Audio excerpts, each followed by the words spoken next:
A paz do Senhor, amados. Graças a Deus, o Senhor nos dá esta vitória.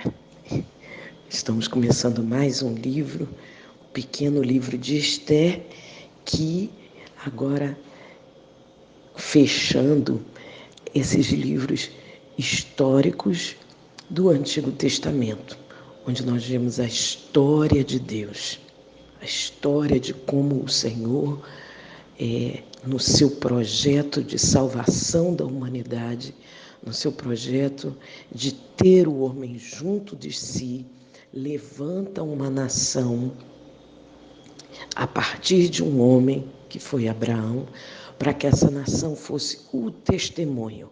Que testemunho? O testemunho de como Deus cuida, trata com aqueles que andam na sua presença. Então, um povo separado para que esta lâmpada fosse acesa. E dentro desse testemunho, nós vamos vendo que, de acordo com a maneira com que esses filhos de Deus, esta nação do Senhor, se comporta, Deus tem a sua postura nunca se afastando do seu propósito de salvar, mas trazendo, chamando, ensinando, corrigindo, e aqueles que dentro desse povo entraram dentro desse propósito, dentro de cada uma das gerações, Deus foi tratando com a nação como um todo, mas também individualmente com cada pessoa. E agora, como essa nação fecha a história, o relato desta nação com o retorno do cativeiro, nós só vamos ter novamente agora história dessa nação quando, nos dias de Jesus, na plenitude dos tempos, esse livro mostra mais uma vez, quando dentro desse retorno, nos dias em que o povo estava retornando, e alguns ainda ficaram lá na Babilônia, Daniel foi um deles que ficou na Babilônia. Ali o Senhor levanta uma serva dele, uma menina, para se tornar rainha daquele império. O Império Babilônico em si já tinha passado, já tinha decaído, mas nas terras, no território da Babilônia, ainda que tomada por outro império, agora sim o Império Persa, Israel ainda se tornava, ainda era cativo ali, mas nos dias de Esther já era dias de retorno.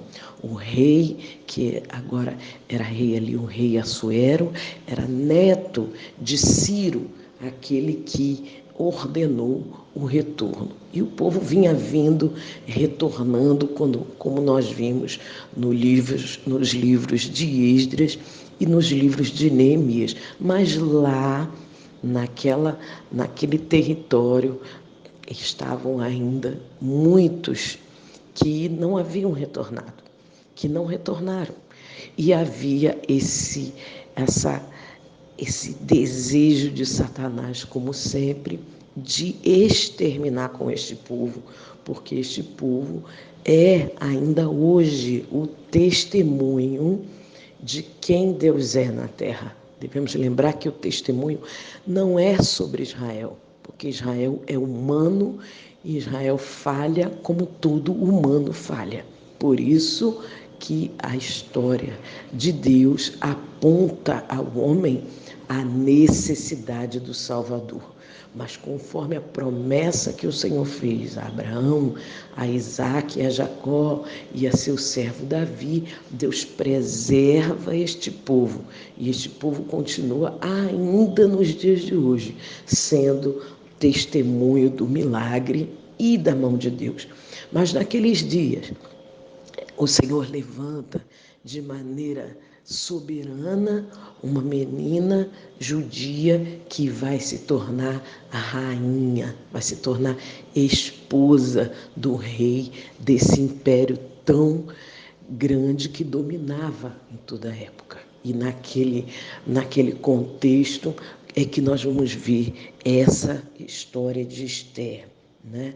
O caso dela, do acesso dela àqueles dois mundos diferentes, o mundo daqueles judeus que estavam oprimidos ainda ali, e a corte babilônica, para onde ela foi, né, levada segundo os propósitos de Deus. Esse livro é muito valorizado entre os judeus até hoje, quando nas suas celebrações de livramentos dos holocaustos mais variados que o povo judeu vivencia até hoje, né? Então, todo esse livro vai apontar para a soberania de Deus, mesmo onde o seu nome não aparece.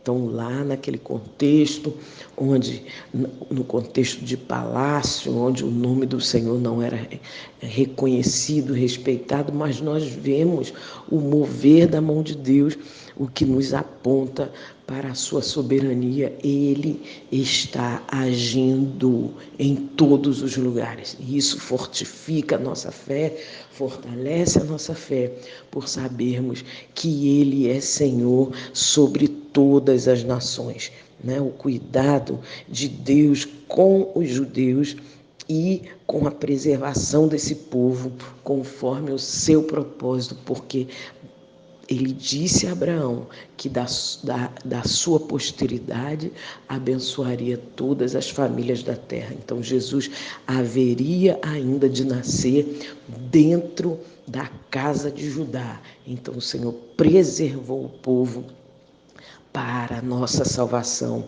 para que se cumprisse o plano conforme o Senhor assim o fez, para resgate do homem através da vida de Jesus. É um relato histórico, né, que testemunha, na verdade, do próprio Deus, testemunha do projeto de Deus, do agir de Deus, mesmo quando parece que nem se fala mais em Deus. Ali está o propósito, ali está a mão de Deus agindo, né? Então, o centro desse livro é Esther e a batalha travada entre Mordecai e Amã, conforme nós vamos ler. É um livro pequeno, mas de uma poesia muito bonita. Então, Amã é aquele adversário oriundo dos Amalequitas, um adversário antigo, do qual nós lemos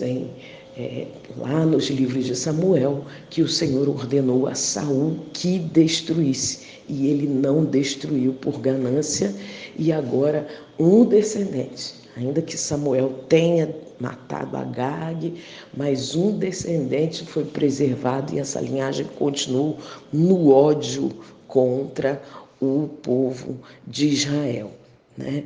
Então, nós vemos que ali esse inimigo continuou, aquela posteridade, quando teve essa oportunidade, fez dessa maneira, como nós vamos ver no livro ali.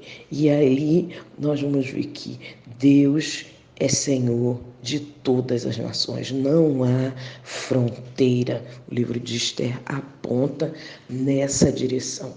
O Senhor, Ele salva.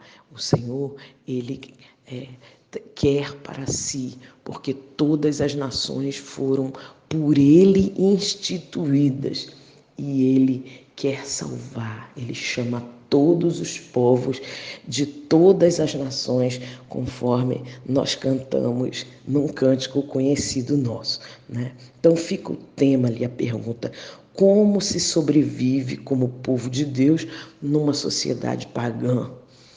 Como que se preserva dentro de uma sociedade que nem conhece o nome de Deus ou que não dá valor ao nome do Senhor?